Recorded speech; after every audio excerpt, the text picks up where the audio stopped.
The rain hit the sidewalk hard that morning, and Malik Torres still had 11 deliveries left before noon. His red thermal bag was soaked through. His shoes were soaked through. But the envelope in his hand, the one addressed to the law office of Hampton and Reed, stayed dry against his chest the whole way there. He'd promised himself a long time ago. Whatever he carried, he protected it like it mattered, even when nobody protected him back. He pushed through the revolving doors and saw the man waiting outside instead, phone in one hand, car door already open, clearly in a hurry to be somewhere important. Malik knew that face. Everyone in the city did. Daniel Reed, senior partner, the lawyer who'd won cases that made front pages and lost none that mattered to him. Delivery for Mr. Reed, Malik said, holding out the envelope. Daniel didn't even look at him. He raised one hand, palm out, like he was stopping traffic. Leave it with security, he said, already turning toward his car. I don't have time.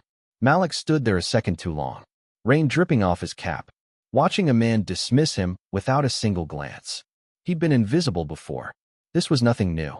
But something about the way Daniel's hand cut through the air, so easy, so practiced, stayed with Malik the rest of that day.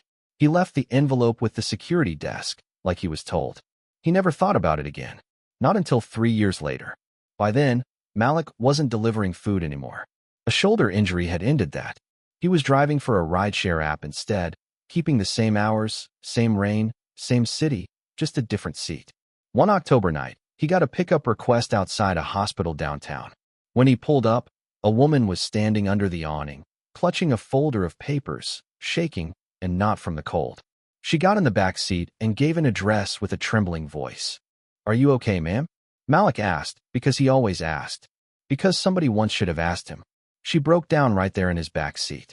Her son was sick, really sick, and the specialist who could help him worked at a hospital 2 states away, one her insurance wouldn't cover.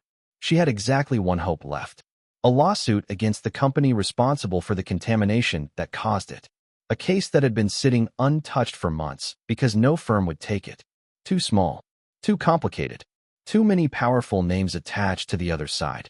Malik listened the whole ride. He didn't have money to give her. He didn't have connections. But he remembered something. A name on an envelope from 3 years ago.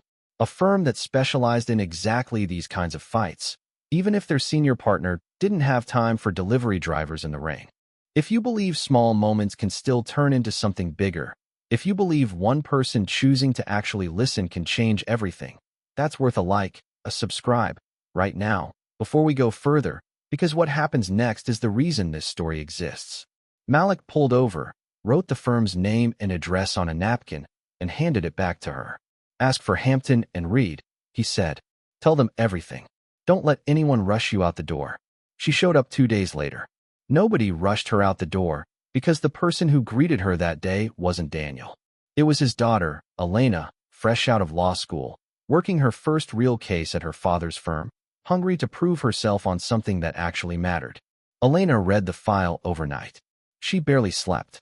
By morning she was standing in her father's office, papers in hand, insisting this case deserved the firm's full weight, not a quiet decline. Daniel almost said no. He was busy, and cases like this rarely paid what they cost to fight. But there's a moment coming that changes his mind completely, and it's not the one you're expecting. Elena mentioned, almost in passing, how the woman found them in the first place. A rideshare driver. Someone who remembered the firm's name from a delivery years back when Daniel barely had 2 minutes to acknowledge who handed it to him. Daniel went quiet. He remembered that morning. The rain. The envelope. The hand he'd raised without thinking, dismissing someone who never stopped being decent anyway. That envelope, it turned out, had contained a settlement offer worth millions, tied to the very same company now facing this new lawsuit. A case Daniel had almost lost because he was too rushed to properly review the details that day. A driver's carefulness in the rain had quietly saved that outcome 3 years ago, and Daniel never even knew his name. He took the new case personally. Elena led it. Daniel stood beside her in court, not as the senior partner running the show, but as a father watching his daughter fight harder than he had in years. They won. The settlement covered every treatment the boy needed, and then some. The company changed its safety protocols within the year, protecting families nobody would ever meet. Daniel tracked down Malik afterward, not through some grand gesture, but through hospital records and a napkin with an address written in careful handwriting. He found him outside an apartment building, thermal bag long retired, waiting for his next rideshare passenger. Daniel didn't raise his hand this time. He extended it. 3 years ago, Daniel said, "You handed me something I didn't have time for. I want you to know it mattered more than you'll ever realize." Malik just smiled, the way people do when kindness finally circles back around after a long, quiet journey. He didn't need an apology.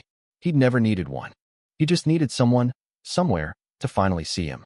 Daniel offered him a job that day, coordinating client outreach for the firm, work that used every ounce of the care and attention Malik had shown strangers for years without asking for anything in return. Some people spend their whole lives waiting for the world to notice them. Malik never waited.